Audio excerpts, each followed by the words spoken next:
Hello friends, நீங்கள் எலக்ட்ரானிக்ஸுக்கு பிகினராக இருக்கீங்க அப்படின்னா உங்களுக்கு த்ரோஹோல் காம்பனண்ட்டை சால்வ் பண்ணுறதுல நிறைய டவுட் இருக்கலாம். ஸோ அந்த த்ரோஹோல் காம்பனண்ட்டை எப்படி சால்வ் பண்ணுறது அப்படின்றத இந்த வீடியோவில் தெரிஞ்சுக்கிறலாம்.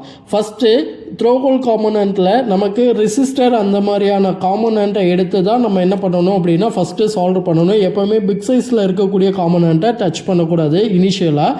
ஸோ இப்போ நம்ம என்ன பண்ணுறோம் அப்படின்னா காம்பனண்ட்டை இன்சர்ட் பண்ணி காம்பனண்ட் சைடு நம்மளோட டேபிளில் அடியில் ஃபிக்ஸ் ஆகிற மாதிரி நம்ம என்ன பண்ணிடுறோம் அப்படின்னா ஃபிக்ஸ் பண்ணிடுறோம். அதுக்கப்புறம் நம்ம ஃபஸ்ட்டு ஒரு லெக்கு மட்டும் என்ன பண்ணுறோம் அப்படின்னா சால்ட்ரிங் கன் வச்சு சால்வ் பண்ணுறோம்.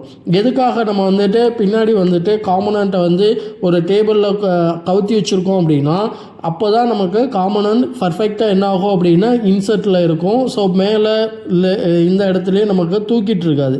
ஸோ அதே மாதிரி பார்த்திங்கன்னா இப்போது கையில் எடுத்துகிட்டு நம்ம அந்த டிப்பை எடுத்து சோல்டர் டிப்பை வச்சு அந்த காம்பனண்ட்டில் வைக்கும்போது அடியில் அந்த காம்பனண்ட் சரியாக கனெக்ட் ஆகாமல் இருந்துச்சுன்னா ப்ராப்பராக கனெக்ட் ஆகிடும். இப்போ உங்களுக்கு பார்த்திங்கனாலே தெரியும். ஸோ அதுக்கப்புறம் அகெயின் நம்ம என்ன பண்ணுறோம் அப்படின்னா செகண்ட் ஆப்போசிட்டில் இருக்கக்கூடிய பின்னுக்கு நம்ம சால்டர் பண்ணுறோம்.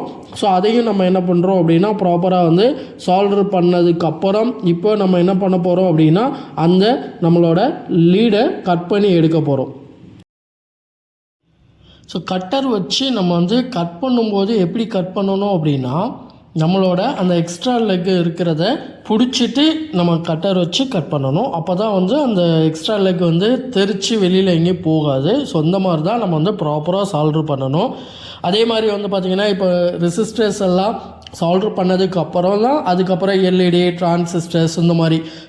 ஸோ ஃபைனலாக நம்மளோட சர்க்யூட்டில் எது பெரிய காம்பனண்ட்டாக இருக்கோ அதை ஃபைனலாக நம்ம சால்டர் பண்ணணும். ஸோ இந்த மாதிரி தான் ப்ராப்பராக நம்ம சால்டரிங் அப்படின்றத த்ரோஹோல் காம்பனண்ட்டில் யூஸ் பண்ணுற மாதிரி இருக்கும். தேங்க்ஸ் டு வாட்சிங்.